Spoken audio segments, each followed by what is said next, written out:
Nous avons parlé de beaucoup de choses en expliquant ce que c'est que le divin service, en donnant même les analogies du divin service.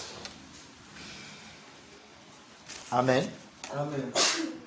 Ok. Bienvenue à vous. Thank you, Lord.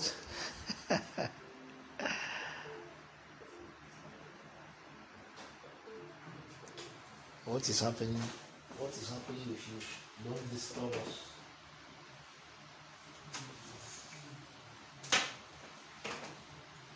Ok. Donc nous sommes toujours dans notre mois du divin service. Et ce matin, nous allons expliquer le divin service en nous appuyant sur deux exemples contenus dans l'évangile selon Jean. Bon. Un exemple sera pris dans l'évangile selon Jean et l'autre sera pris dans l'évangile selon Luc. Mais le but sera toujours d'expliquer le divin service. Et vous savez, l'évangile selon Jean est le dernier livre qui a été écrit. Je sais que vous savez que le placement des livres, la chronologie dans laquelle on a placé les livres dans votre Bible n'est pas la chronologie selon laquelle ils ont été écrits. Amen. Il y a des gens qui pensent que, comme on a mis d'abord les évangiles, par exemple dans ce qu'on appelle le Nouveau Testament, ça veut dire que ce sont d'abord les évangiles qui ont été écrits. C'est faux. Au contraire même, les premiers livres qui ont été écrits, ce sont les épîtres pauliniennes. Amen. Et les évangiles ont été écrits dans le but d'expliquer les épîtres. Ce n'est pas les épîtres qui expliquent l'évangile. Ça veut dire que on a commencé les Paul et les autres ont commencé à écrire sur la personne de Jésus. Alors il fallait que les évangélistes écrivent pour donner l'historique, pour montrer que historiquement, voici la personne dont on écrit, voici la révélation, la personne dont on parle, dont on présente dans la révélation, voici comment elle est née, et on a donné donc un historique. Donc c'est ça que Matthieu, Marc, Luc et Jean font. Amen. Amen. Amen. Donc l'évangile de Jean, c'est le dernier évangile à être écrit. Et Jean écrit son évangile après même l'épisode de la fin du monde. Et pour ceux qui ont fait les cours eschatologiques avec nous, ils savent de quoi je parle. La fin du monde a eu lieu à l'an 70 de notre ère.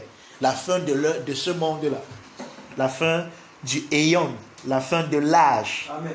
Donc Jean écrit après la fin de l'âge. Donc après l'an 70. Et il écrit même, l'évangile de Jean a même été écrit après même, après que Jean ait séjourné à l'île de Patmos.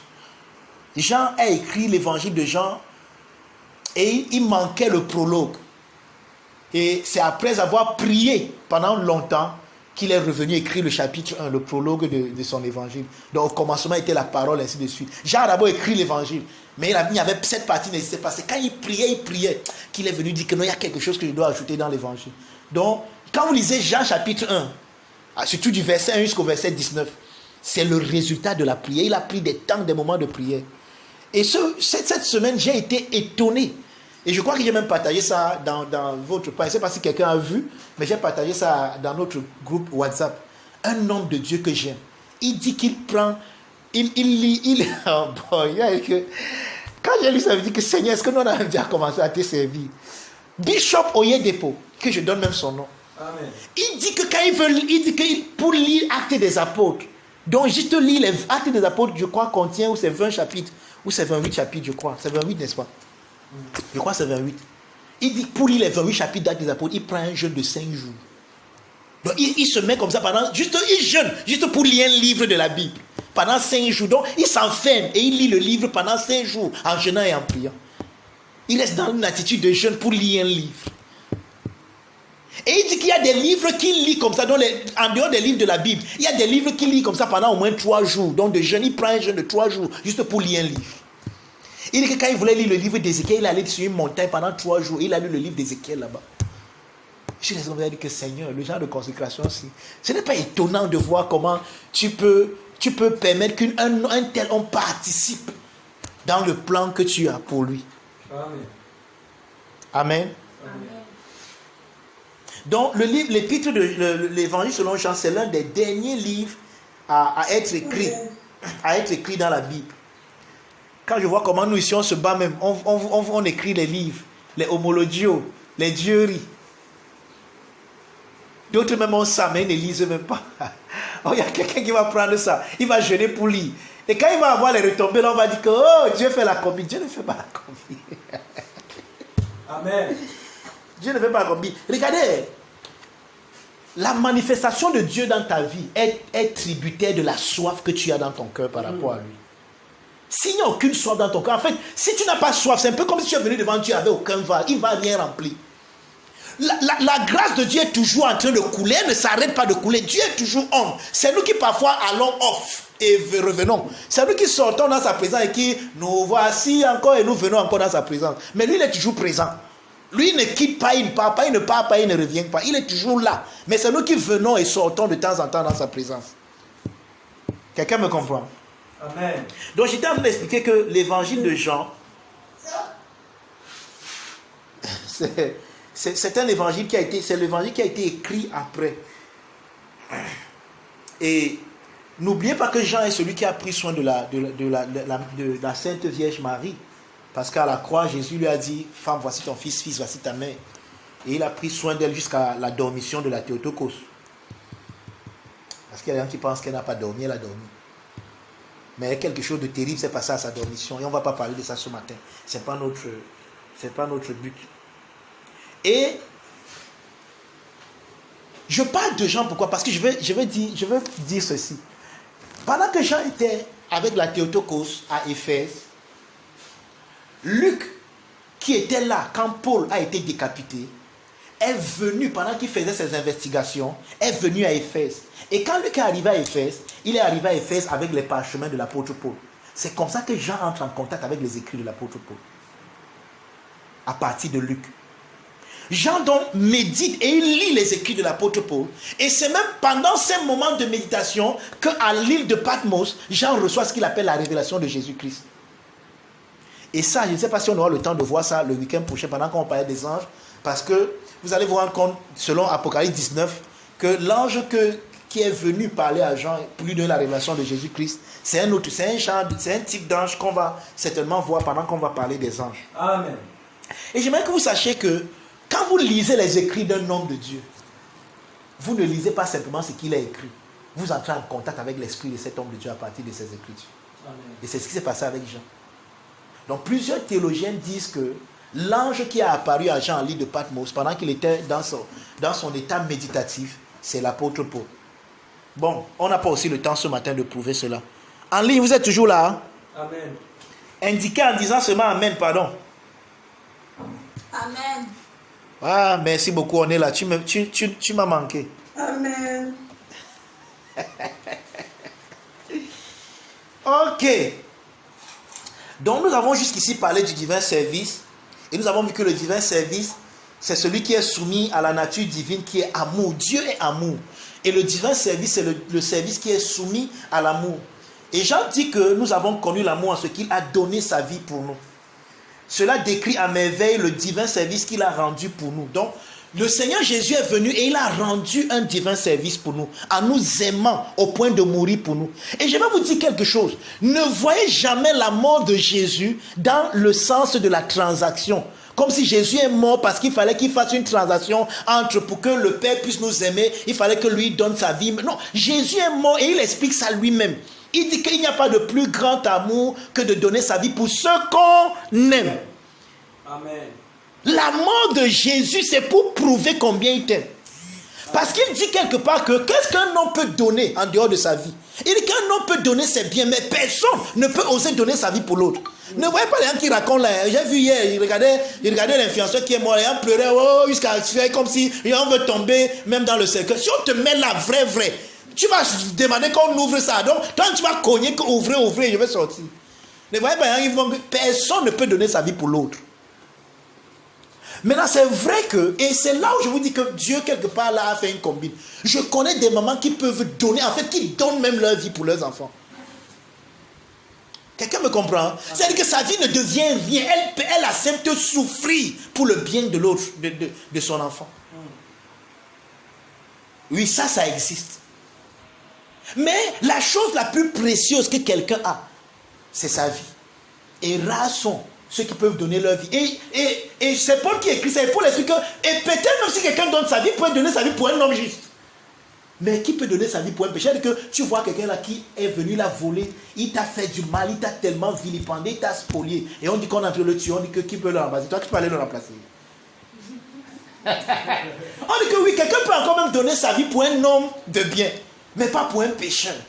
Mais lorsque nous étions encore des impies, au temps marqué, Christ est mort pour des impies. Amen. Amen. Amen. Au temps marqué, Christ est mort pour des impies. En d'autres mots, nous ne méritions même pas qu'il meure pour nous. Nous ne méritions même pas ce qu'il a fait. C'est pour ça que le service qu'il nous a rendu est un divin service. Parce que c'est un service d'amour. Le divin service, c'est le service qui est fait par l'amour, qui est régi par l'amour. La seule raison pour le divin service, c'est l'amour. Si ce n'est pas l'amour, si l'amour n'est pas la raison exclusive, ce n'est plus le divin service. C'est un autre service, et c'est pas moi. C'est un service peut-être parce qu'on cherche un bonus. Donc celui qui exerce le divin service le fait exclusivement par amour, comme la raison principale et exclusive pour laquelle il sert. Ça veut dire que si je suis ici ce matin, en train de vous annoncer la parole, et que j'ai une autre pensée, si ce n'est celle que vous soyez édifiés et instruits, que vous compreniez comment Dieu vous aime, et que vous puissiez l'aimer en retour, s'il y a derrière ma tête une autre raison, je ne suis pas en train de faire le divin service. Amen.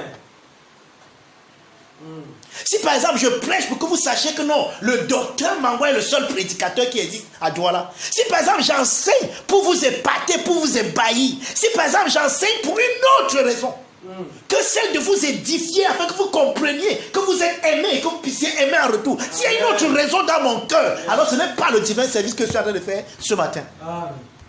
Ah oui. Amen. Maintenant, prenez ça et transposez ça dans d'autres domaines de votre vie. Tout ce que vous faites qui n'a pas pour motif de manifester l'amour que Dieu vous a manifesté gratuitement. Tout ce que vous faites dans le but d'être vu des hommes. Jésus dit que vous avez déjà votre récompense. Vous n'aurez rien d'autre si ce n'est le fait que les yeux là vous ont vu. Donc, le divin service, c'est le service qui est régi par l'amour. L'amour inconditionnel de Dieu. Amen.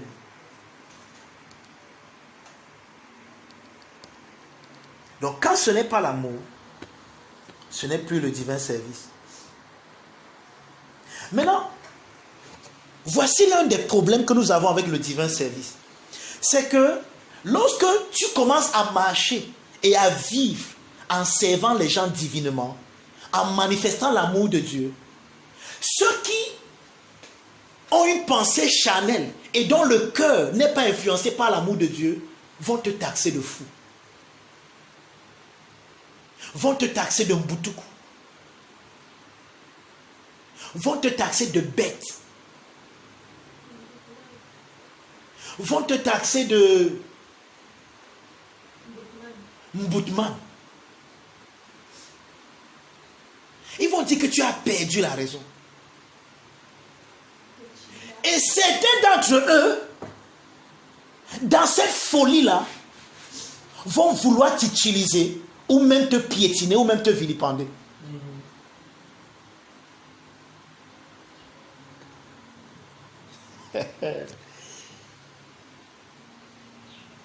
Pourquoi? Parce qu'on a vu ici que la folie de Dieu est plus sage que les hommes. Amen. Et le divin service est un service qui entre dans la folie de Dieu. Mais juste que la folie de Dieu là est plus sage que les hommes. Et les hommes qui marchent dans une autre sagesse n'acceptent pas la sagesse de Dieu.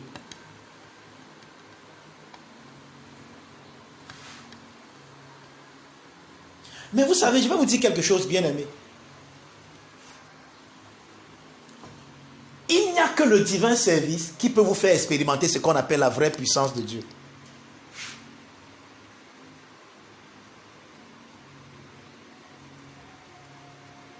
Nous avons vu pendant la conférence de Télestaï passée que ce qu'on appelle le paradis ou encore le ciel, c'est lorsqu'une personne laisse l'amour de Dieu remplir son cœur. L'amour, oh, tu ne peux pas aimer Dieu sans aimer ton prochain. Parce que Jean nous a dit, hein? Jean nous l'a dit. Donc quand il parle ici de l'amour de Dieu, il parle de l'amour de Dieu. C'est pour ça que je n'aime pas parler des deux. Mais l'amour de Dieu, c'est l'amour de son prochain. Parce que Jean dit que comment peux-tu dire que tu aimes Dieu que tu ne vois pas et tu n'aimes pas ton prochain que tu vois? Yeah. Ce n'est même pas possible. Donc, une personne qui vit au ciel ou bien qui vit le ciel, c'est cette personne qui a laissé l'amour de Dieu transformer son cœur au point de se mépriser elle-même. Donc lorsque l'amour de Dieu et l'amour du prochain ont rempli ton cœur au point que tu peux te mépriser toi-même, alors c'est ça vivre au ciel. Et c'est ça le divin. C'est ça, je ne sais pas moi comment je peux dire ça, c'est ça la définition du divin service. C'est le service où j'aime tellement Dieu et mon prochain au point où je suis prêt moi-même à me mettre dans un désavantage, soit dit en passant, pour que l'autre puisse trouver l'avantage. C'est le service où dans le sourire de l'autre, je trouve mon sourire. C'est le service où dans la joie de l'autre, je trouve ma joie. C'est le service où dans le bonheur de l'autre, je trouve mon bonheur. En d'autres mots, ce que j'ai n'est pas important si j'ai tout donné à l'autre. Peu m'importe si je n'ai plus rien en main, mais si l'autre a reçu tout, je suis heureux, je suis content, parce qu'en recevant cela, il est épanoui, il est joyeux, et sa joie devient ma joie. Amen. Amen. Yes. Amen. C'est ça le divin service. C'est un service d'amour. Et ce que vous allez vous dire que l'homme s'y parle tellement d'amour. Parce que l'œuvre est achevée, les gars. Nous sommes le finish work. L'œuvre est achevée. Oh, quelle est l'œuvre? Qu'est-ce qu'il est venu faire? Vous allez me dire nous sauver. Non. Ça, c'était l'escale. C'était en transit. Quel était le but? Quel est le but? On a vu, non? Quel est le but? D'être aimé et d'aimer. Hey, même s'il faut que j'insiste sur le message là, même si c'est seulement ça que je vais prêcher jusqu'à la fin d'année, tu dois comprendre. Ta vie n'a pas deux buts. Amen. Tu n'es pas sur la terre pour deux choses. Amen. Il n'y a pas deux choses que tu dois comprendre dans ce monde. Tu es ici pour que tu comprennes que Dieu t'aime et en comprenant cet amour, que tu commences à aimer comme tu as été aimé. Point final.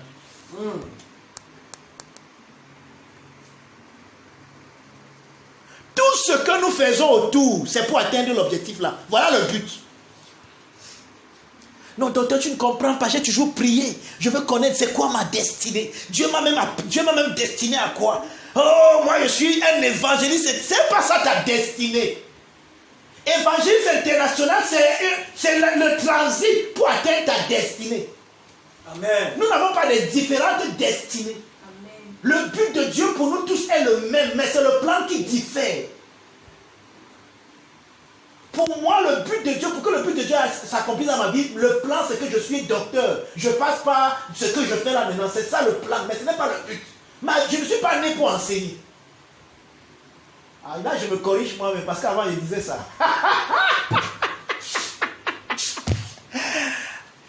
C'est pour ça que je vous ai dit que, bien aimé, la révélation est progressive. Amen. Et quand elle progresse, accepte de progresser avec elle. Amen. Donc ce que je dis là, moi je me corrige. Parce qu'avant, il disait que je suis né pour enseigner. Je ne suis pas né pour ça. C'est pas pour ça que mon diamant a accouché après 17 ans de mariage. C'est pas pour ça. Je ne suis pas né pour enseigner. L'enseignement entre dans le plan de Dieu pour atteindre le but de Dieu pour ma vie. Le but de Dieu, ce n'est pas d'enseigner.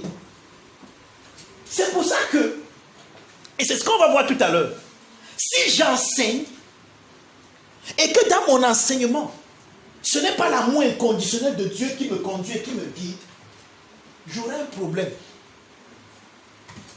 Il y aura un handicap. Je vais enseigner, écrire des livres pour que les gens sachent que moi aussi j'ai vécu, que moi aussi je suis un écrivain, que moi aussi je suis un docteur. Si c'est ça le but pour lequel j'enseigne, alors je n'ai pas compris pourquoi je vis. Amen. Et mon enseignement devient donc obsolète. Le plan n'est pas accompli. Est-ce que j'enseigne? Oui, mais pourtant le plan de Dieu dans ma vie n'est pas accompli. Parce que le plan doit m'amener au but. Cela concerne tous les aspects de ma vie. arrive maintenant que je travaille, je dois travailler parce que je veux que les gens connaissent Dieu. Je veux que les gens aiment Dieu. Je veux que les gens comprennent l'amour de Dieu. Voilà le but de ma vie. Donc tout ce que je fais, et quand je parle de moi, je parle de toi. Voilà le but. Si tu vas à l'école, parce que tu vas avoir l'argent demain construire les gratte-ciel. Oui, c'est pas mauvais, mais je veux construire les gratte-ciel pour que les gens comprennent. Parce que j'ai vu que les gens sont, il y a toujours les nangaboko. Je vais les amener à comprendre l'amour de Dieu. Si tout ce que tu fais là, ce n'est pas dans le but d'être aimé et d'aimer en retour, alors tout ce que tu fais devient obsolète, n'a plus de sens, perd son sens. Ça devient vain. Une parole vaine, c'est une parole qui n'atteint pas sa cible, qui n'accomplit pas son objectif. C'est ça, non? Comment est-ce qu'on connaît l'efficacité d'un médicament? Lorsque le médicament atteint sa cible. Par exemple, le médicament, j'ai les maux de tête. On dit que le médicament, lorsque tu le bois, il va atténuer les maux de tête. Lorsque je bois ce médicament et il atténue, j'ai dit que le médicament est efficace. Le plan de Dieu dans ta vie est efficace lorsqu'il atteint le but. Le but, c'est d'être aimé. Donc, chaque chose que le plan de Dieu accomplit dans ta vie, c'est de te révéler l'amour de Dieu et de révéler l'amour de Dieu aux autres. Amen. Amen. Il y a l'impression qu'il va enseigner le message pendant le reste de cette année. Il n'y a pas de problème. On va tourner et dire la même chose. Mais on doit comprendre ce but. Amen. En ligne, vous êtes là? Amen. Love Africa. J'aimerais entendre ta voix. Amen. Ok. Maintenant, regardez. Lorsque le cœur est influencé par l'amour de soi, poussé jusqu'au mépris de Dieu et du prochain, par un ego surdimensionné, par un narcissisme caractérisé et recherché comme étant le fondement du vrai bonheur, cela rend impossible le divin service. Là, je suis en train de lire mes notes. Lorsque le cœur est influencé par l'amour de soi, au point où tu t'aimes, où tu as un ego surdimensionné, où le monde tourne autour de toi. Vous savez, il y a des gens comme ça. On ne m'a pas. On ne me. Et que dans son langage est rempli de lui, de son ego. Tout doit tourner. Il devient le centre du monde. Le monde doit rôter autour de lui. Tout ce qu'on fait, ça doit tourner sur lui. Il faut qu'on le remarque. Il faut qu'on le voit. Il faut qu'on fasse ceci pour lui. Une telle attitude va t'empêcher d'être plongé dans le divin service. Parce que le divin service, c'est un service d'amour. Et une personne qui aime ne fait pas tout tourner autour d'elle. Je vous ai toujours dit que prenez l'exemple. Moi, je vous dis que, je vous donne souvent cet exemple. Vous pensez que je suis en train de blaguer. Mais je vous dis la vérité, si c'était moi, Jésus, le Verbe de Dieu, celui en qui, par qui et pour qui sont toutes choses, pas certaines choses. Je dois naître dans ce monde. Un mois avant, la vie s'arrête sur toute la terre. C'est-à-dire que tout le monde doit comprendre que j'y arrive. Vous comprenez ce que je suis en train de dire? Un mois avant, je stoppe toutes les activités. Donc, je fais en sorte. Et vous savez que Dieu est capable de le faire, non? Mais juste que Dieu n'est pas un but de lui-même. Amen. Parce que Dieu ne vit pas dans le moitié, mais Dieu vit dans l'autre-té.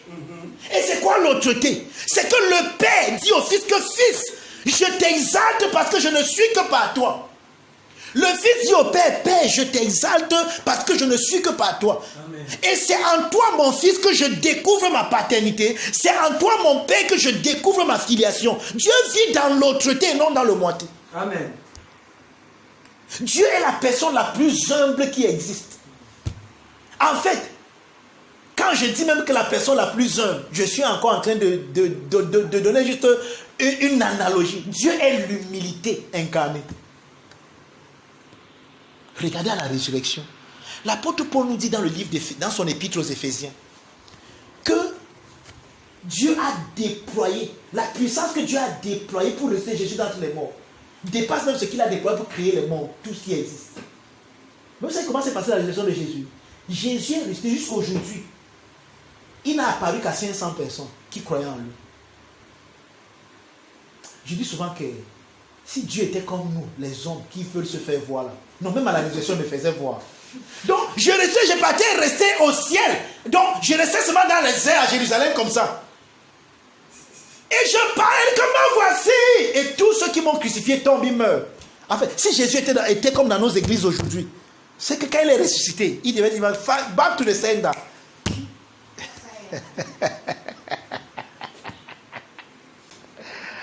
Il devait détruire ceux qui l'ont crucifié. Yeah. Mais regardez son humilité. Même ceux qui gardaient. Jésus passe comme ça. Même ceux qui gardent, ils sont encore là, les gros bras. Ils gardent le tombeau. Jésus passe, les regarde, il dit que ouais, si vous saviez. Il ne leur dit rien. Il ne leur fait aucun mal. C'est pour ça que je vous ai dit, lors de notre dernière conférence, que quand certains vont se relocaliser, quand ils vont voir Jésus, dans son humilité, dans son amour inconditionnel, ils ne vont pas le reconnaître. Donc Jésus apparaît comme ça, humble, simple. On va dire que non. On va exactement faire comme les disciples d'Emmaüs. On va le voir comme un voyage. Hey, toi, si tu es relocalisé, on attend que Christ nous apparaisse. Pourtant, c'est à lui qu'on parlait.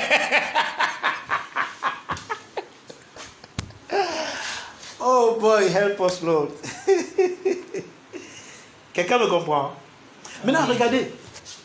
Le désir de plaire à Dieu par le média des œuvres de la loi, c'est le principal obstacle du divin service. Et c'est à partir d'ici que je veux insister ce matin. Le désir de plaire à Dieu par le média, donc par l'intermédiaire des œuvres de la loi. Lorsque tu tires ta satisfaction à partir du principe du bien et du mal, tu ne peux pas te retrouver dans le divin service. Et c'est pour ça que les scribes et les pharisiens, justement, qui consommaient le fruit de l'arbre de la connaissance du bien et du mal, ne se sont jamais retrouvés dans le divin service. Et c'est pour ça qu'ils ont persécuté Jésus qui, lui, était dans le divin service.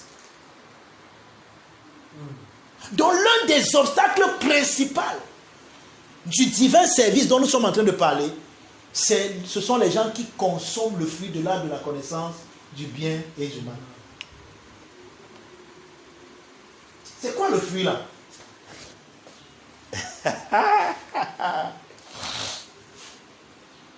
Lorsque tu t'appuies sur le bien pour t'identifier, maintenant regardez, je vais expliquer le fruit du bien et du mal. Et c'est pour ça que je vous ai dit que le menu de ce matin est spécial. Parce que j'ai déjà expliqué le fruit là à plusieurs reprises. Et voici comment j'ai expliqué ça. J'ai expliqué le fruit là avec une analogie qui vous permettait de comprendre. Mais je vais un peu pousser loin ce matin. C'est pour ça que je vous ai dit que le sermon de ce matin est spécial. Le fruit là de la connaissance du bien et du mal, c'est voir le bien en Dieu et essayer de faire, d'imiter par tes propres œuvres le bien que tu vois en Dieu. Or, chaque fois que tu essaies d'imiter le bien que tu vois en Dieu, ce que tu vas produire n'atteindra jamais le bien que tu as vu en Dieu. Et c'est ça qui produit le mal. C'est comme ça qu'on avait expliqué ça, n'est-ce pas? Vous vous souvenez de ça? Ok. On va un peu pousser loin ce matin. C'est encore quoi le fruit de l'arbre de la connaissance du bien et du mal? Le voici. Lorsque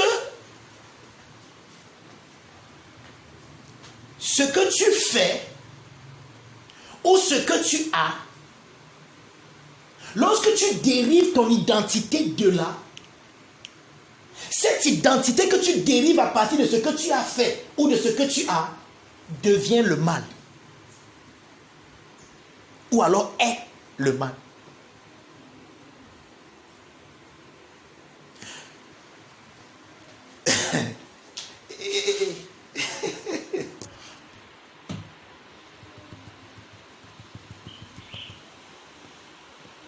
Je vais expliquer. Jackie 1, prends 10 000. Prends 10 000. Tu vois, tu t'es pas retourné.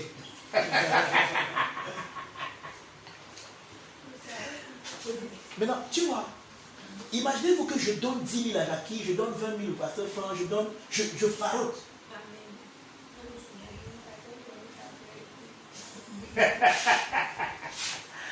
Maintenant, lorsque, à partir de ce que j'ai fait, je m'identifie maintenant comme quelqu'un qui est bien, je comprends que vraiment je suis un gars bien, je suis un gars gentil.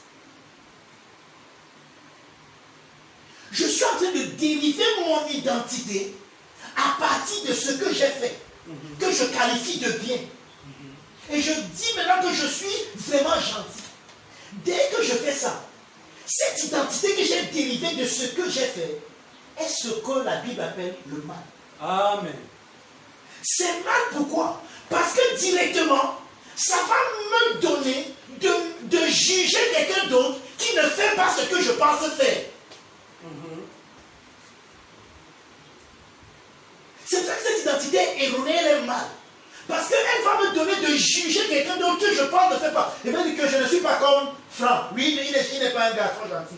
Je ne suis pas comme Arnaud. Lui, il n'est pas un garçon gentil. Moi, je suis un garçon gentil. Ah, ça vous dit quelque chose? La prière du pharisien. Maintenant, imaginons que j'ai une voiture. Et qu'à cause de la voiture que j'ai, je dérive mon identité et je dis que je suis un gars riche parce que j'ai la voiture. Directement, je vais me moquer de Franck qui n'a pas la voiture. Pas me moquer, mais je dis que je vais penser que je suis meilleur que Franck qui n'a pas la voiture. Donc, lorsque tu dérives l'identité dans ce que tu fais ou dans ce que tu as, cette identité que tu dérives là, c'est elle que Jésus a appris, ses disciples a appris en disant que quand vous priez, dites Seigneur, délivre-nous du mal. C'est ça le mal. Amen. C'est l'identité-là, le mal que Jésus a dit qu'il faut qu'on te délivre. Amen. Maintenant, regardez, je viens de prendre, l'exemple que je viens de prendre, c'est dans le cas où ce que je fais est bien, n'est-ce pas? Maintenant, regardez, voici combien mal est cette identité. Lorsque maintenant, tu te retrouves en face des gens qui font plus que toi. Maintenant, tu vas toujours t'identifier, tu dis que ouais, maintenant tu es devant Jackie, elle est gentille, ou bien elle a la voiture. Toi, tu n'as pas la voiture. Directement, tu es malheureux. Directement, tu es frustré. Directement, tu es mécontent. Cette identité que tu dérives de la joie de l'autre qui te rend mécontent, c'est ça qu'on appelle le mal. C'est que tu es en train de manger le fruit de l'arbre de la connaissance du bien et du mal. Et ça te détruit. Le bonheur des autres te détruit parce que dans leur bonheur, tu dérives une fausse identité où tu crois que parce qu'ils sont heureux, toi tu es malheureux. Ou tu crois que parce qu'ils ont la voiture et que toi tu n'as pas, tu manques quelque chose. C'est ça le mal.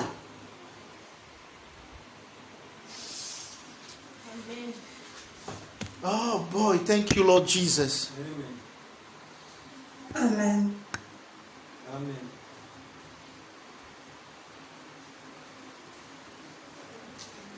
Quelqu'un me comprend? Amen. C'est ça le mal. Donc le problème n'est pas au niveau de ce que je fais ou ce que je ne fais pas. Le problème n'est pas au niveau de ce que j'ai ou de ce que je n'ai pas. Mais le problème c'est que je dérive mon identité de ce que j'ai ou de ce que je n'ai pas. Cette identité dérivée de ce que j'ai ou de ce que je n'ai pas, c'est elle qu'on appelle le mal. Et Jésus, quand il apprenait à ses disciples à prier, il a dit, quand vous priez, dites, délivre-nous du mal. Parce que le mot là, le mot mal, ça vient du mot grec poneros. Et poneros veut dire quelque chose qui n'a pas la nature qu'elle devrait avoir. Quelque chose qui n'est pas comme ça devrait être. Quelque chose qui est rempli de troubles, qui est rempli d'un travail. Tu travailles dans le but de produire un résultat ou bien de produire une identité. C'est ça qu'on appelle poneros. Amen.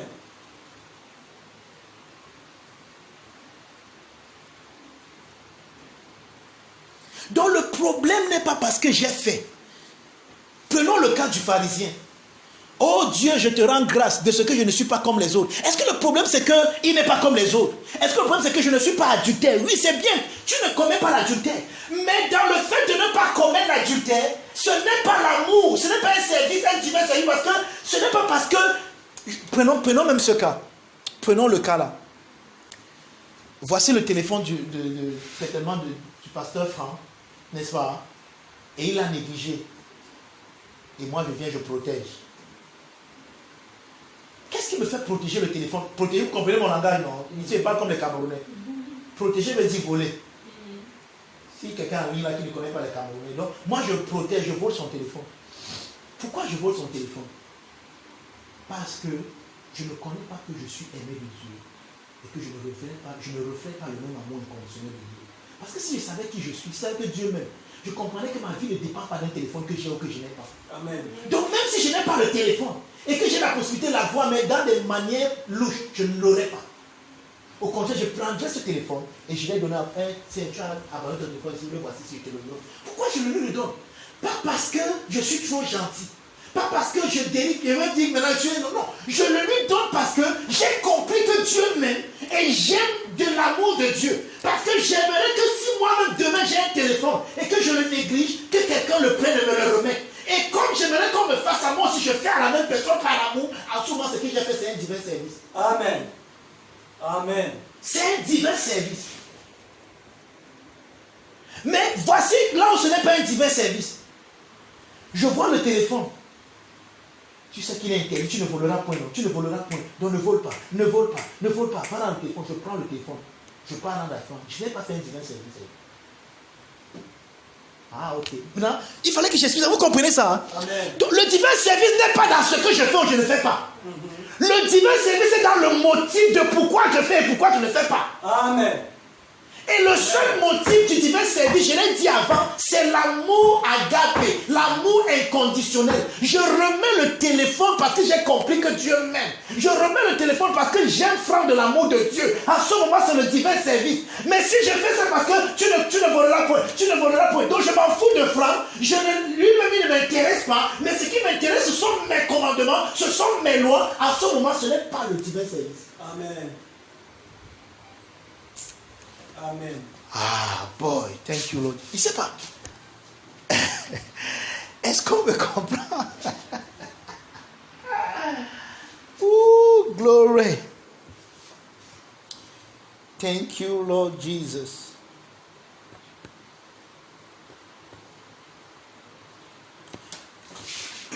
Est-ce que c'est clair? Amen. Est-ce que c'est clair?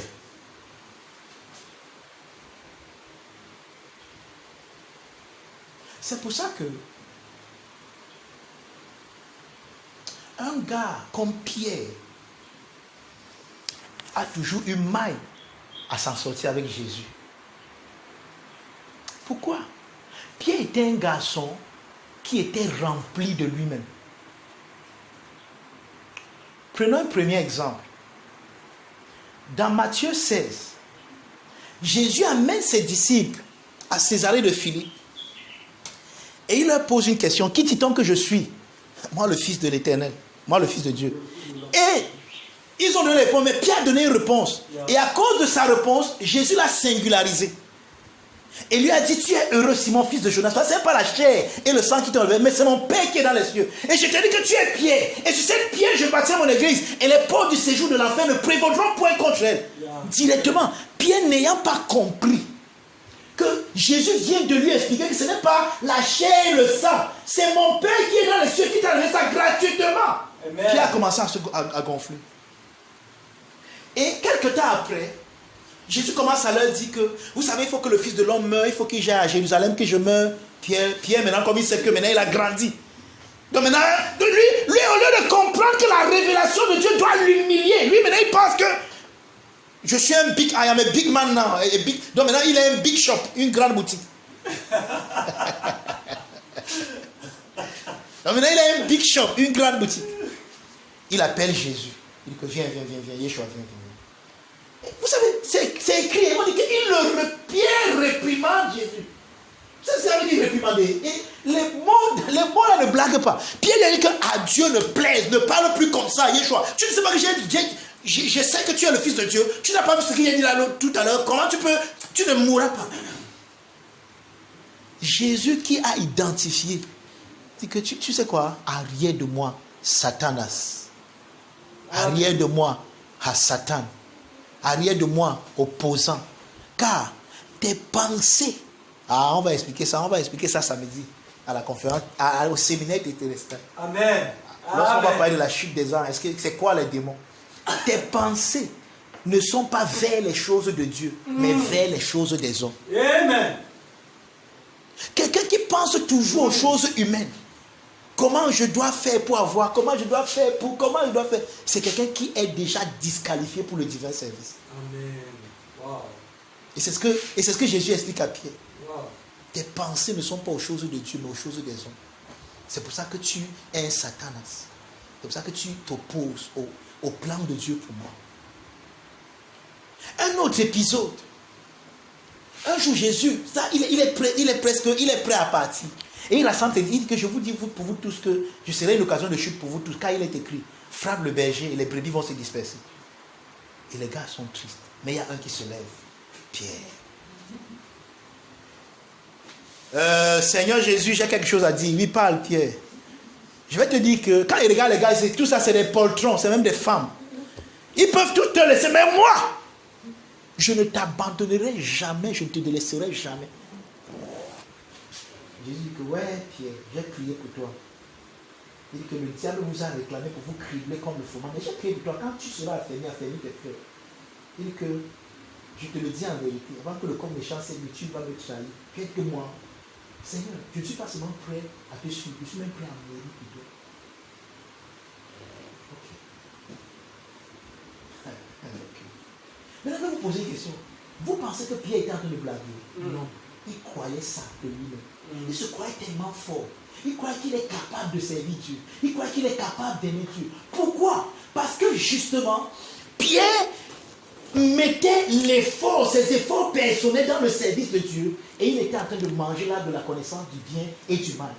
Et quand ça s'est retourné contre lui, heureusement qu'il a compris. Parce qu'on nous dit que lorsque Pierre a entendu le coq chanter, il s'est retourné, il a vu Jésus, l'a fixé. Et quand son regard et le regard de Pierre se sont rencontrés, l'amour de Dieu a été transmis dans le cœur de Pierre, qui est parti se repentir en pleurant, en disant Seigneur, je comprends maintenant. Qu'est-ce que Pierre a compris? Pierre a compris que Seigneur, je comprends maintenant que ce n'est plus par mes efforts qui va te servir. Amen. C'est toi qui te sers de moi, c'est toi qui m'utilises. Je ne vais plus faire comme... Et dès cet instant, regardez bien la vie de Pierre, vous allez voir que Pierre devient quelqu'un maintenant de peureux. Quand Jésus ressuscite même, Pierre voit Jésus, qu'est-ce qu'il fait? Il tombe encore dans l'eau, il dit que je ne suis pas dit. Pierre maintenant commence à comprendre, il part à l'école de Dieu, où il comprend que ce n'est pas une question de tes forces, tes propres forces. Bien aimé, chaque fois que tu penses que tu es fort, par tes propres efforts, donc tu regardes ta vie, tu dis que non, je ne mens pas, je ne vole pas, je ne triche pas, oh je n'ai pas de petits copains, je n'ai pas de petites copines, oh je ne sais pas ceci, oh je suis meilleur. Chaque fois que tu regardes ta vie dans ce sens, tu es en train de consommer, d'avaler le fruit de la connaissance du bien et du mal, parce que tu dérives ton identité vers quelque chose qui est le mal. Ah.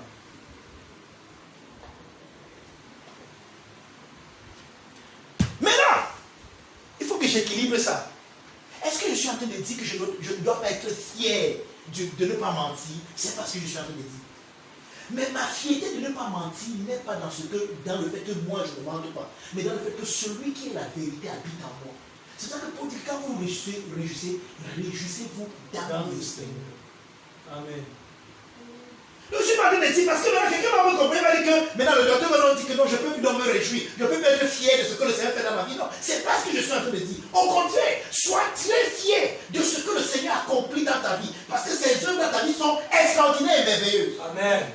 Et tu dois en être fier. Mais ce que je dis, c'est que ne pense pas, ne mets pas cela à ton crédit. Ne dérive pas ton identité de ce que tu fais ou bien de ce que tu as. Cette identité est mauvaise, est le mal.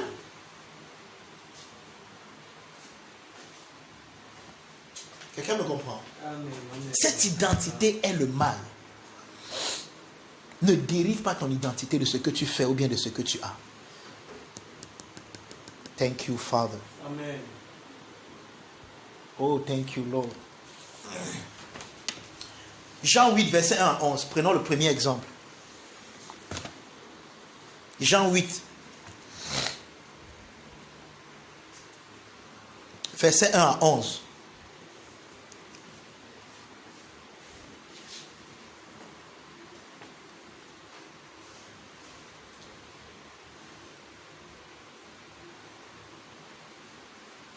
Jean 8, verset 1 à 11. Quelqu'un est là? Jean 8, verset 1 à 11. Merci, on est là, oui. Jésus se rendit à la montagne des Oliviers. De nouveau dans le temple, et tout le peuple vint à lui. S'étant assis, il les enseignait. Mm-hmm. Alors les scribes et les pharisiens amenaient une femme surprise en adultère et la plaça au milieu du peuple. Il dit à Jésus, Maître, cette femme a été surprise en flagrant délit d'adultère. Moïse, dans la loi, nous a ordonné de lapider de telles femmes. Toi donc, que dis-tu? Il disait, cela pour l'éprouver, afin de pouvoir la trouver. Mais Jésus s'étant baissé, écrivait avec le doigt sur la terre. Comme il continuait de l'interroger, il se releva et leur dit, que celui de vous qui est sans péché jette le premier la pierre contre elle. Et s'étant de nouveau baissé, il écrivait sur la terre. Quand ils entendirent cela, accusés par leur conscience, ils se retirèrent un à un, depuis les plus âgés jusqu'au dernier. Et Jésus resta seul avec la femme qui était là au milieu. Alors, s'étant relevé et ne voyant plus que la femme, Jésus lui dit, « Femme, où sont ceux qui t'accusaient? Personne ne t'a-t-il condamné? » Elle répondit, « Non, Seigneur. » Et Jésus lui dit, « Je ne te condamne pas non plus. Va et ne pêche plus. » Amen. Amen. C'est bon, maman, merci. Vous voyez, regardez cette histoire. Oh boy. Vous savez, je vais dire quelque chose là maintenant qui va paraître bizarre, mais je vais la dire quand même. Le divin service n'a rien à voir avec la religion, n'est pas religieux. Et si vous avez compris ce que j'ai dit tout à l'heure, vous allez comprendre pourquoi. Parce que la religion, l'essentiel de la religion, c'est que tu observes les commandements. Tu ne voleras point. Or, je viens de montrer tout à l'heure que je peux ne pas voler. Pourtant, je ne suis pas dans le divin service. Amen. Parce que on a lu ça dans les homélies précédentes, toujours dans ce mois, 1 Timothée 1, verset 5. Le but du commandement, c'est la charité venant d'un cœur pur. N'oubliez pas le passage là, on a toujours lu ça ici. 1 Timothée 1, verset 5. Le but du commandement, pourquoi je ne vole pas? Le but c'est la charité, c'est parce que j'aime celui qui a le téléphone. Donc s'il n'y a aucun lien, s'il n'y a pas de lien d'amour sur le téléphone, le fait de ne pas voler ne me sert de rien. Amen. Ah boy. Amen. Ah boy. Le but du 1 Timothée 1 verset 5, retenez ce passage. Le but du commandement, c'est la charité, c'est l'amour. Et je peux mettre ça en adéquation même avec Matthieu 23 verset 23. Pardon, quelqu'un m'aide à lire ça. Matthieu 23 verset 23 dit quoi? Le but du commandement, c'est la charité. Matthieu 23 verset 23. Quelqu'un est là?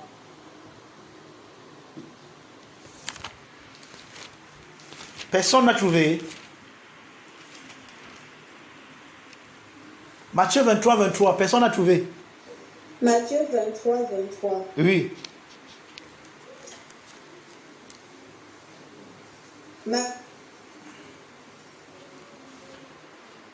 Oui, on est Matthieu 23, 23. De l'année et du cumin. Oui, Matthieu 23, 23. Oui, vas-y. Malheur à vous, scribes et pharisiens hypocrites. Oui. Parce que vous payez la dîme de la menthe, de l'année et du cumin, et que vous... Et que la connexion. La fidélité. C'est là ce qu'il fallait pratiquer. La connexion nous a gênés. On n'a pas suivi. Quelqu'un n'a pas trouvé ça ici. Tu as trouvé? Lis alors. Malheur à vous, scribes. Lis un peu plus fort, pardon. Malheur à vous, scribes et pharisiens hypocrites. Oui. Parce que vous payez la dîme de la menthe, de l'année et du cumin. Oui. Et que vous laissez ce qui est plus important. Vous laissez ce qui est plus important. Donc il y a des choses qui sont plus importantes dans la loi. Oui, c'est quoi? La justice, la miséricorde et la fidélité. C'est là ce qu'il fallait pratiquer sans négliger les autres. Maintenant, je mets le verset ci en adéquation parce que ça c'est Matthieu, non? Luc 11, verset 42. Luc raconte la même histoire. C'est ce que Luc dit. Luc 11, verset 42. Mais malheur à vous, pharisiens, parce que vous payez la dîme de la menthe, de la rue et de toutes les aides, et que vous négligez la justice et l'amour de Dieu. Amen. C'est là ce qu'il fallait pratiquer sans omettre les autres choses. Vous négligez la justice et l'amour de Dieu. Le but pour lequel je ne parle pas avec la femme d'autrui, c'est pas parce que j'ai peur de la colère de Dieu. C'est parce que j'ai compris que Dieu m'aime et que j'aime mon prochain. Je ne peux pas lui faire ça parce que je n'aimerais pas qu'on me fasse ça à moi. Amen. S'il n'y a pas l'amour dedans, ce n'est pas le divin service.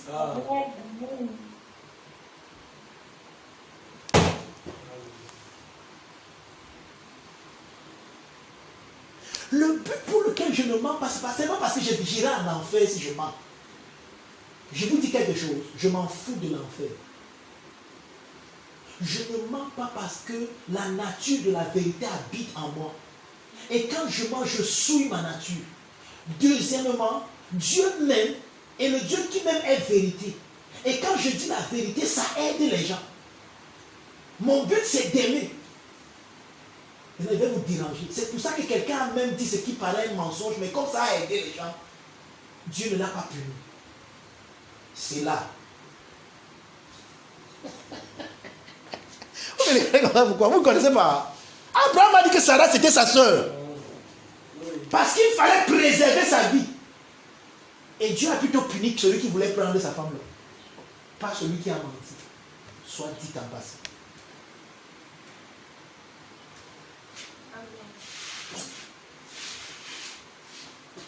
J'avais envie de dire quelque chose, mais comme on n'est pas dans un cours de théologie ici, et comme ce n'est pas l'école de théologie, ou bien dans un séminaire, on est à l'église. Je vous ai dit qu'à l'église, il y a des choses qu'il ne dit pas à l'église. Je ne veux pas vous frustrer. Mais c'était un séminaire, il devait dire autre chose là-dessus, mais je ne dis pas ça maintenant. Attendez-moi au séminaire, on va là-bas, vous avez au moins payé l'argent. Ici, on n'a pas payé, peut dire quelque chose, vous sortez, vous commencez à partir. Amen. Amen. Bien aimé, regardez, ce que je veux que vous compreniez ce matin, c'est quoi? C'est que, regardez, bon maintenant, quelle est la leçon que nous retenons de ce passage qu'on vient de lire? Amen. Qu'est-ce que nous retenons de ce passage que nous venons de lire? Jésus est dans le temple en train d'enseigner. Les scribes et les pharisiens prennent une femme. D'abord, premièrement, ces gens-ci ont tort. Parce que quand vous lisez Deutéronome 17, verset 7 dit que quand on attrape les gens en train de faire l'adultère, on prend la femme et l'homme, on parle lapider. Donc, vous montrez d'abord comment les gens s'y sont d'abord des faux gens. Où est l'homme? Une femme ne commet pas l'adultère seule. Donc, pour montrer qu'eux-mêmes, ils ne respectent même pas ce que leur loi dit. Deutéronome 17, je vous ai donné le passage, non? Deutéronome 17, verset 7, dit qu'on doit prendre l'homme et la femme et aller les amener à la porte de la ville et les lapider tous les deux. Mais les gars, s'ils prennent la femme nue, parce que vous savez que la religion n'a pas de pudeur. Vous savez ça, non? La religion est très impudique. Ils viennent avec cette femme nue. Ils la placent devant Jésus. Ils disent que, oh, mais toi, tu aimes trop défendre les gens. Tu es dans tes services, nous on ne comprend pas là. Nous, tu es même un juif, mais on ne sait pas quel genre de juif tu as. D'ailleurs, on veut maintenant t'attraper parce qu'il faut qu'on ait les moyens de t'accuser. Voici cette femme, nous on l'a attrapée en flagrant délit d'adultère. Moïse nous donne l'ordre de la lapider. Toi, qu'est-ce que tu dis? Mais mon frère, si moi vous avez l'ordre de la lapider, là, moi c'est qui? Pourquoi vous voulez me déranger? Mais comme Jésus savait leur cœur, on dit que c'est même pour l'éprouver. Jésus a fait comme s'il n'entendait pas. Le gars écrit lui au son. Et ce que j'ai dit, mon gars, nous on fait comment? On a dit à les pieds, on les jette. Maintenant, dans la loi, il est dit que sous la déposition d'un ou de deux témoins, une affaire sera réglée. Et la loi dit que ce sont ceux qui sont témoins de la chose qui doivent jeter les premiers la pierre et les autres viennent le suivre. Maintenant, Jésus ne leur dit pas que celui qui a vu, bien ceux qui sont témoins. Maintenant, Jésus va instrumentaliser. Jésus sait qu'ils viennent devant lui parce qu'ils sont en train de consommer l'arbre du fruit du bien et du mal. Et Jésus connaît tous les contours de l'arbre là parce qu'il connaît toutes choses. Alors Jésus va jouer sur la loi parce que le but de la loi, c'est que toute bouche soit fermée et que tout homme soit reconnu coupable. Maintenant, c'est bizarre. Jésus ne va pas leur dire que celui parmi vous qui n'a pas de péché. Jésus ne va pas leur dire que celui parmi vous qui n'a pas fait de péché. Parce que avoir et faire, c'est la consommation de l'arbre du fruit du bien et du mal. Jésus va aller dans une autre sphère plus grande que avoir et faire. Il va leur dire celui parmi vous qui est. Donc ici dans ton être, il n'a plus dit avoir, il n'a plus dit commettre. Il dit celui parmi vous qui est sans péché, qui jette le premier la pierre. Je ne sais pas si vous voyez là où Jésus amène ces gens. Ils veulent le piéger, mais Jésus réussit à les piéger dans leur piège. Parce que si Jésus leur disait que celui parmi vous qui n'a pas de péché, celui qui n'a pas encore commis l'adultère avant pouvait bien lapider cette femme. Parce que le péché pour lequel on la connaît, c'est l'adultère. Celui parmi eux qui n'a pas encore commis l'adultère, si je disais que celui qui n'a pas commis, Alors celui qui n'a pas commis l'adultère devait le lapider. J'ai dit que je ne vous amène pas là-bas, je vous connais. Je vous amène là où je sais que je vais vous avoir. Celui parmi vous qui est, lisez bien, vous allez voir c'est ce qu'il a dit. Celui parmi vous qui est sans péché. On dit qu'accuser. Et c'est pour ça que le passage est tellement important pour moi que je ne pourrais pas le toucher aujourd'hui. La semaine prochaine, on va parler de la conscience en rapport avec le divin service. C'est ça le message la semaine prochaine. Parce que la semaine prochaine, c'est le dernier dimanche, non? C'est le dernier dimanche du mois. On va parler de la conscience. Parce que, vous savez quoi? Paul parle beaucoup de la conscience en rapport avec le divin service. Par exemple, dans 1 Corinthiens 8, il parle des gens qui ont une mauvaise conscience. Parce que le mot conscience, c'est le mot sunandeisis. Et sunandeisis veut dire ta croyance. C'est pas que Paul dit que nous savons qu'il n'y a pas d'idole dans le monde. Mais certaines personnes, à cause de la manière dont ils conçoivent, c'est le mot conscience là ici. Comment ils conçoivent l'idole, donc comment ils voient l'idole, comment ils sont conscients de l'idole. À cause de, pour eux, l'idole existe vraiment. Et il dit que quand vous mangez ce genre de biens sacrifiés aux idoles, eux, leur conscience qui est faite les condamne. Et il dit qu'à cause de la nourriture, il ne faut pas. Donc on va parler de ça la semaine prochaine. Amen. La conscience en rapport avec le divin service. Donc c'est pour ça que je ne vais pas toucher ça ce matin. Parce que on va prendre ça la semaine prochaine. Mais quelle est la leçon que nous retenons dans cette histoire que nous venons de lire? Voici la leçon. Bien aimé. Chaque fois que, comme ces pharisiens, tu accuses les gens à cause de ce qu'ils ont fait, tu n'es pas en train de rendre à Dieu un divin service. Amen. Je vais répéter ça. Chaque fois que tu accuses les gens à cause de ce qu'ils ont fait, que ce soit à toi ou à quelqu'un d'autre, tu n'es pas en train de rendre un divin service. Parce que tu dérives leur identité par rapport à ce qu'ils ont fait ou par rapport à ce qu'ils ont. Et cette identité que tu dérives et que tu mets sur eux est le mal. J'enseigne plus bien que ton attitude ce matin, dis donc. Amen. Amen. Un jour, il y aura des gens dans ce ministère que je vais enseigner. Et être fier de les enseigner.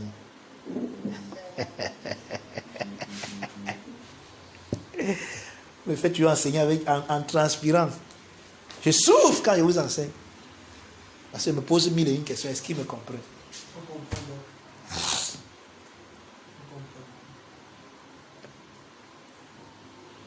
Donc la leçon à retenir de cet épisode concernant le divin service, c'est l'exemple de Jésus qui a défendu une femme qui avait commis l'adultère devant les bourreaux religieux qui étaient prêts à finir avec elle. Il se croyait meilleur qu'elle par le concept du bien et du mal. Mais lorsque Jésus a mis en valeur le vrai rôle de leur loi, ils ont vu leur misère et sont partis sans lapider la femme. Et Jésus a pris... Je vais vous dire quelque chose. Et ce n'est pas moi seul qui vous le dis. Je suis en bonne compagnie. Jésus l'a dit. Les gens que vous accusez, que vous appelez les pécheurs qui ne connaissent pas Dieu, je vous dis la vérité, ils courent plus vite que vous dans le royaume de Dieu. Ils ne courent pas parce que Dieu aime la vie qu'ils mènent. C'est pas ce que ça veut dire. Ils ne courent pas parce que la vie qu'ils mènent est bien. Mais ils courent parce que la vie qu'ils mènent leur donne de réaliser qu'ils ont besoin de Dieu. Or, toi, dans ta mentalité religieuse, tu crois que tu as tellement Dieu que tu n'as plus besoin de lui. Yeah. Et chaque fois que tu es dans la posture, tu crois que tu n'as pas besoin de la grâce et de la miséricorde de Dieu. Tu es en très mauvaise posture.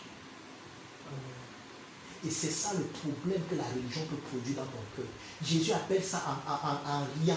Il appelle ça de façon en métonymie, c'est-à-dire en blaguant que 99 justes qui n'ont pas besoin de repentance. Il joue en disant ça.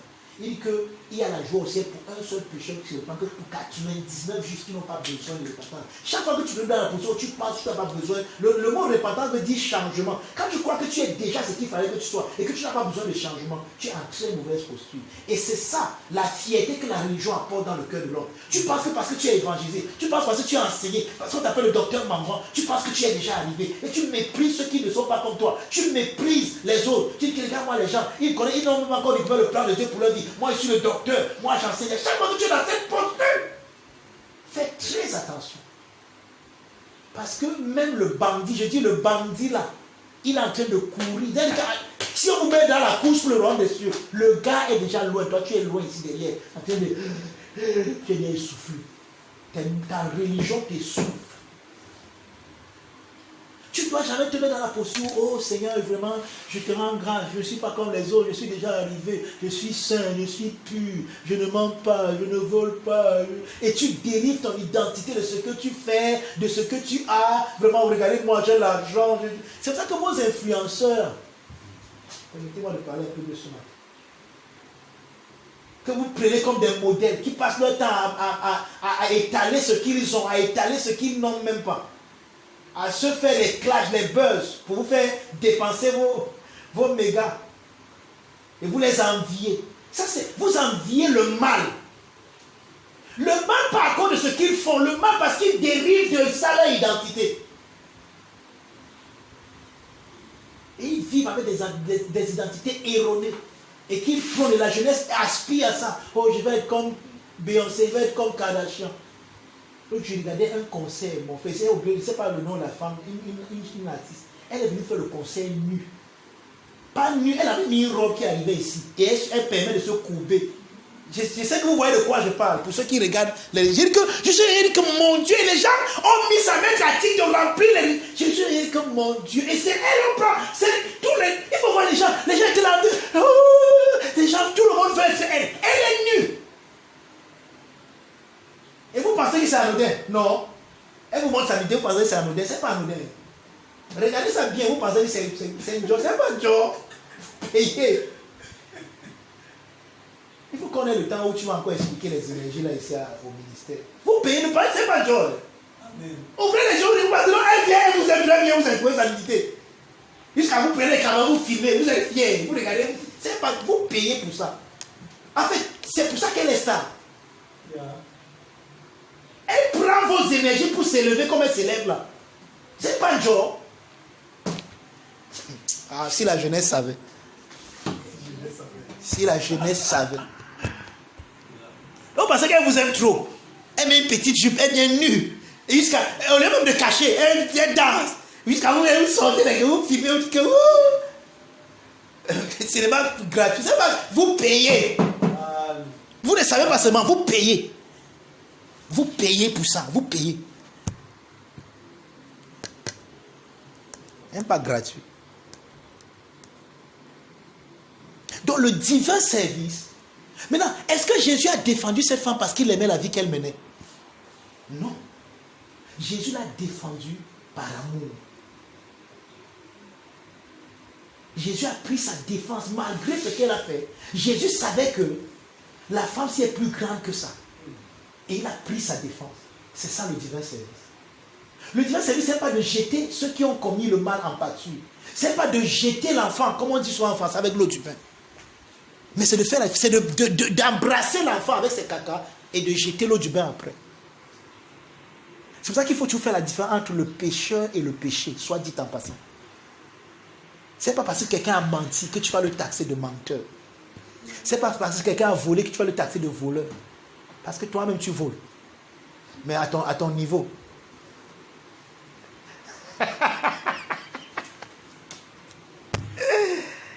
Oh boy. Quelqu'un me comprend? Hein? Amen. Donc c'est ça le divin service, les gars. Amen. Amen. Il y avait un autre exemple, mais on ne va pas le prendre, on n'a pas assez de temps. Mais vous allez le lire. Luc 10, verset 25 à 37.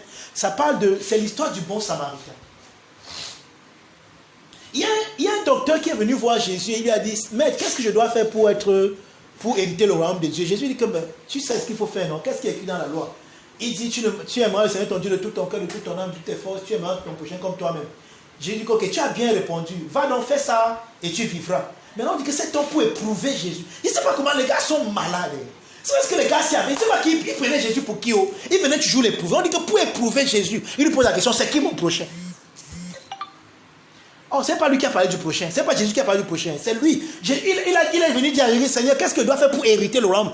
Jésus dit que qu'est-ce qu'il a écrit dans? Il dit que tu aimeras le Seigneur ton Dieu de tout ton cœur, de toute ton âme, de toutes tes forces. Et tu aimeras ton prochain comme toi-même. Jésus dit que ok, tu as bien répondu. Va donc faire ça et tu vis. Maintenant, et on dit que pour éprouver Jésus, il dit que c'est qui mon prochain? Que tu veux savoir qui est ton prochain? Je vais donc te répondre. Il y a un gars qui quittait Jérusalem pour Jéricho. Il a été attaqué par les bandits et on l'a laissé presque mort. Il était couché là. Un sacrificateur est passé, l'a vu, il est passé où? Un lévite. Vous savez pourquoi Jésus prend les exemples là? Le sacrificateur et le lévite sont les frères de celui qui est tombé. Parce que c'est un juif qui est tombé. Oh, le sacrificateur est son frère. Il dit que son frère même est passé, il l'a laissé. Le Lévite, c'est un juif comme lui. Un juif comme lui est passé. Maintenant, Jésus savait enseigner pour aggraver la situation. Parce que tu veux savoir qui est ton prochain, non? Ton prochain, ce n'est pas ton frère.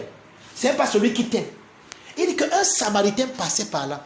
Quand il vit l'homme qui est tombé, il fut ému de compassion. C'est pourquoi Jésus a pris un Samaritain. Parce qu'à l'époque où Jésus parlait entre les Samaritains et les Juifs, il n'y avait pas d'amitié. Ils étaient en inimitié. Donc Jésus prend ça pour expliquer à l'homme là que tu veux me dire qui est ton prochain. Je vais te dire qui est ton prochain. Il dit qu'un Samaritain passait par là. Il fut ému de compassion et il prit cet homme. Il lava ses blessures, il le mit sur son âne, il l'amena à l'auberge, il paya, il dit que soignez-le. S'il y a quelque chose à payer, je vais venir payer. Mais Jésus maintenant se dit que selon toi, dans mon histoire, qui des trois était le prochain?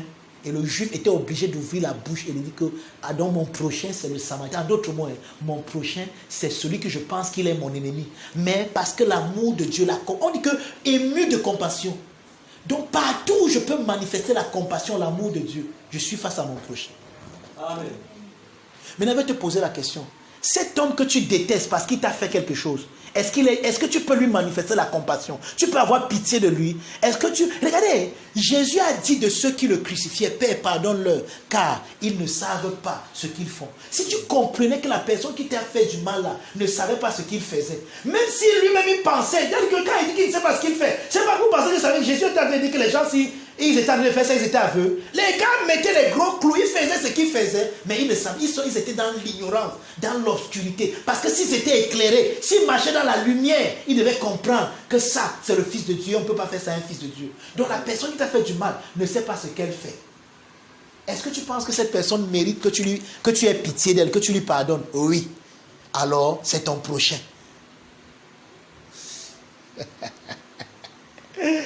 Je prêche plus bien que ton attitude ce matin, dis donc. Et j'ai même fini pour commencer. Wow, le divin service. Oh. Est-ce que quelqu'un comprend le divin service? Amen. Est-ce que quelqu'un est instruit dans le divin service? Amen. Est-ce que le divin service est difficile? Oui.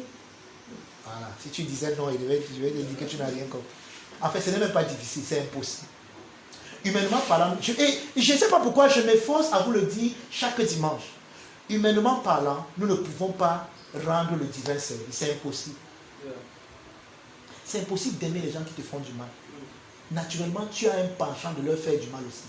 Tu as un penchant naturel de te venger. Mais quand tu comprends l'amour de Dieu pour toi et quand tu laisses cet amour remplir ton cœur, sans effort, tu commences à aimer les gens qui te détestent. Sans effort, tu commences à faire du bien à ceux qui te veulent du mal. Mais si tu veux le faire par tes propres efforts, et je viens de t'expliquer que ce que tu vas faire par tes propres efforts, tu vas dériver de ça une identité erronée qui sera le mal. Le mal. Et Jésus a dit que quand nous prions, disons Seigneur, délivre-nous du mal. Tu dois être délivré du mal. Toute identité erronée, je vais te dire quelque chose. Pourquoi tu es frustré parce que peut-être tu as 30 ans, tu n'es pas encore marié? À cause du mal. À cause d'une fausse identité. Ah, telle fille, ma telle cousine, ma telle nièce, elle n'avait pas mon âge, elle est déjà mariée, elle a déjà les enfants. Pourquoi pas moi? Vraiment. C'est comme si on est venu m'accompagner sur la tête. Tu es en train de parler du mal. Ce que tu dis là, l'identité que tu répands là, c'est le mal. Et ça te frustre. Le bonheur des autres te frustre. Aïe, tous mes camarades de classe, on dit à les voitures. Moi, je suis là, tu avais ma Mercedes à pied. Je piétine, 1, 2, chaque jour. Oh, vraiment, qu'est-ce que j'ai fait même à Dieu? Pour toute préoccupation, conseil ou prière, contactez-nous au 697 91 04 34 ou au 675 01 49 32. Au Centre du Christ, nous dévoilons Christ comme étant vous en vrai.